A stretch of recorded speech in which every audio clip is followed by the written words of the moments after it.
네, 안녕하세요. 강의 시작하도록 하겠습니다. 저 여러분이랑 같이 12주 동안 국어 파트 담당하게 될 최수진입니다. 반갑습니다. 네, 안녕하세요. 여학생이 있네요. 네, 반가워요. 일단 경무실 이 언어 파트가 어려울까요? 쉬울까요? 어려울까요? 쉬울까요? 그 국어 파트가 사실상 여러분들이 선택할 수 있는 모든 진로 상황에서 빠지는 일이 없습니다. 그래서 예를 들어서 지금 여러분께서 갑자기 마음이 바뀌어서 나 그냥 공무원 시험 봐야겠다라고 해도 국어의 이 소나기를 벗어날 수가 없고요. 안 되겠다, 나 로스쿨 가야겠다 이래도 국어를 빼먹을 수가 없는 거죠. 그냥 일반 회사 들어가야겠다라고 해도 인적성 파트에서 언어 파트가 중요한 비중을 차지하고 있고요. 공기업, 공사, 공단 다 마찬가지로 들어가는 지점이 있습니다. 그래서 여러분들께서 지금 여기에 올인하는 상황이기는 하지만 이게 특수한 경우가 아니라 제 입장에서는 여러분들이 특별한 공부를 하시는 게 아니라 그냥 너무나 어떤 직업을 선택하는 데 있어서 누구나 해야 되는 공부를 여러분도 하고 계신 상황인 거죠. 그런데 다만 여러분들께서 이 국어가 아주 어렵게 들어가지 않는 경우라서 제 입장에서는 오히려 여러분들은 좀 수월해 보이는 겁니다.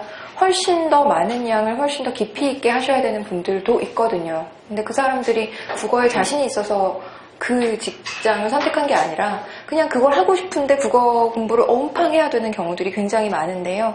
여러분들께서는 대통령 경호실에 들어가고 싶어 하는데 유행이도 국어 파트에 대한 부담이 아주 크지는 않은 곳이어서 제 입장에선 여러분들이 되게 운이 좋은 분들이네 라고 생각할 수 있겠습니다. 다만 그럼에도 불구하고 경쟁률이 2대1만 돼도 결국 그냥 내가 붙느냐 떨어지느냐는 나의 문제인 거잖아요.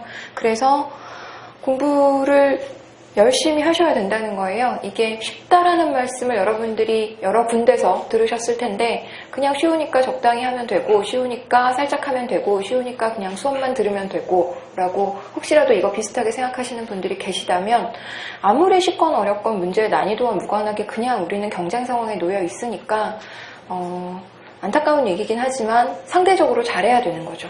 그래서 여러분들께서 하셔야 되는 공부가 이거 이외에도 굉장히 많다는 걸 알고 있습니다만 그럼에도 불구하고 이것 역시 잘 해주셔야 돼요.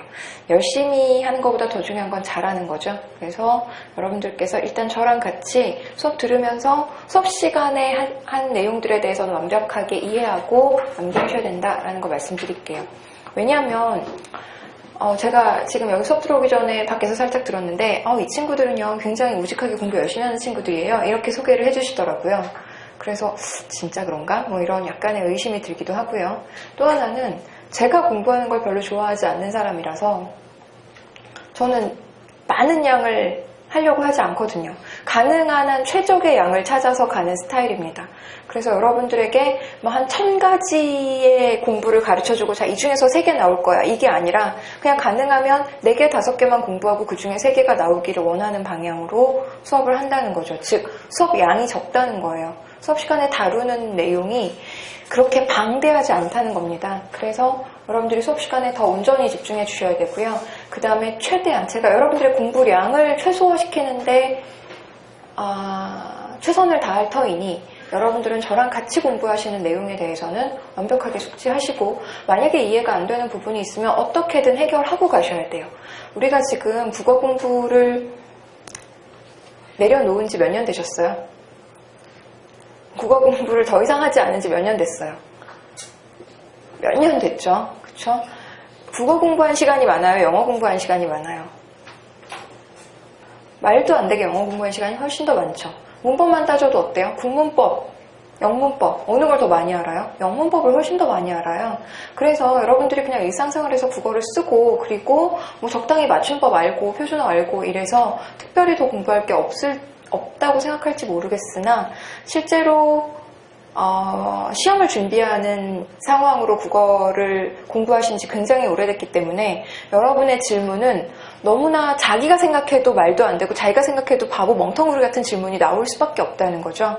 그럼에도 불구하고 이걸 해결하고 가지 않으시면 그쵸. 이거 완전 자기만 손해예요. 왜냐하면 여기는 다 지금 그레이드들이 다 다를 거고요. 중학교 1학년 때 국어를 내려놓은 친구, 고등학교까지 공부를 한 친구, 대학 가서도 끄적끄적 한 친구, 뭐 이렇게 여러 가지로 나눠볼 수 있을 거라서 제가 가능한 한 중심점을 잡아서 가지고 가긴 하겠지만 이 중에서 혹시 너무나 기초가 많이 부족하거나 아니면 자기의 블랙홀이 굉장히 이상한 지점에서 발생할 수 있다는 거죠. 그래서 여러분들께서 각자 저는 평균점을 놓고 강의하는 거고 여러분 각자 여러 가지 질문사항들을 해결하셔야 된다라는 것들 꼭 말씀드릴게요. 제가 질문을 받으면서 개인적으로 쉬는 시간에 질문을 하시건 수업 시간에 질문을 하시건 상관없는데 질문 받으면서 저도 이 질문에 굉장히 익숙한 사람이기는 합니다만 표정 관리가 안 될 때 있어요.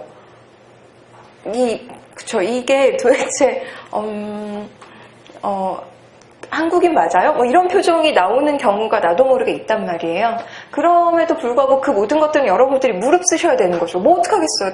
내가 이렇게 잘 포커페이스를 하려고 그래도 질문이 굉장히 황당하거나 굉장히 어이없을 경우가 분명히 있어서 제가 미리 말씀드리는 거예요. 그래서 눈치 보거나 안 쪽팔려 하거나 아니면 뭔가 귀찮아하거나 하는 순간 여러분들은 강좌 효율성이 수직 하강할 수밖에 없을 뿐더러 합격과 멀어진다라는 거 먼저 말씀드릴게요. 완벽하게 모든 것들을 해결하고 가셔야 돼요.